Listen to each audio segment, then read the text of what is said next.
nervous. He was never in the armed forces. But it was only one of the lies. He was definitely gone, and the forgetting part was being actively engaged. Grandma and Grandpa practically chase it. Dead single moms get lilies. Suicides get half-off, factually inaccurate statements. Someone grabs my hand, yanks it from my neck. "Neely, shower!" Grandma says. "We can't take you out looking like..." She trails off, trying to find a word that won't break me, won't make me start crying, curl into a ball, or declare the absolute impossibility of personal hygiene today. "Looking like this," she says. She grabs my wrist, gives it a light squeeze.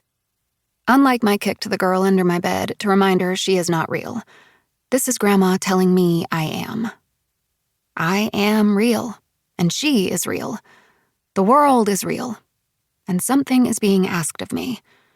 I must shower and then go say important words to dead bodies that are 6 feet underground, whose tympanic membranes rotted away years ago, and most certainly cannot hear me. Somehow that is considered sane. But if I answer the girl under my bed or the man in my closet, that is a problem. "Okay," I tell Grandma. "It's all I've got. The most I can offer right now. I will clean myself and go to a location where we gather all the dead bodies and do what is expected of me. I know these things make Grandma and Grandpa, if not happy, then at least a little less worried. And if pretending to be sane can alleviate some of the burden I bring to their lives, I will do it. Every day, for as long as I can." "Sorry," I tell her, digging deep, finding words, working to make my tongue move. "I haven't been sleeping." "I know, honey," Grandma says, her fingers clenching my wrist. Whether she is saying that she can hear me moving around the house at night, or if she's aware that lately I have been answering the monsters, I can't say. Maybe she is simply saying she knows, as if she understands. Because Grandma doesn't sleep either. And she can sympathize with me to a point. Her only daughter married a man that left her with no money, and 2 children that carried a seed of instability growing inside their minds, small root systems developing, tree trunks of madness thickening, making rings, crowding out normality until we wore leaves like crowns. "Neely." Grandma's back, standing in front of me, arms crossed. I've been drawing, ink-stained fingers creating a tree boy and girl, heads intertwined, laced together. His half has died. I never showered. "Sorry," I say again. "Sorry. If my mouth makes 20 words today, this will be at least 8 of them." I jump to my feet, grab some clothes from the clean laundry basket, and head for the bathroom. I need to do better. Grandma sees a lot and guesses more.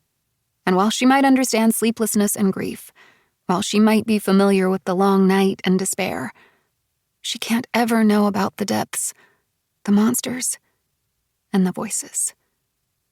Or the fact that sometimes they have really good ideas. 2. I'm greeted by a wave of applause when I step outside. It's true, I have showered, but that's not the reason for the sudden onslaught of joy at my presence. No one has ever been that glad to see me. When I was little, I would take a bow at the cinder block steps of our trailer, acknowledging my fans. Mom loved my confidence and what she dubbed my imagination. Dad frowned, pulled me aside. The first of the very rare moments when we spoke of the seed of madness from which our family tree sprouts. "Don't react to them," he said, pushing my hair out of my eyes. "The people?" I asked.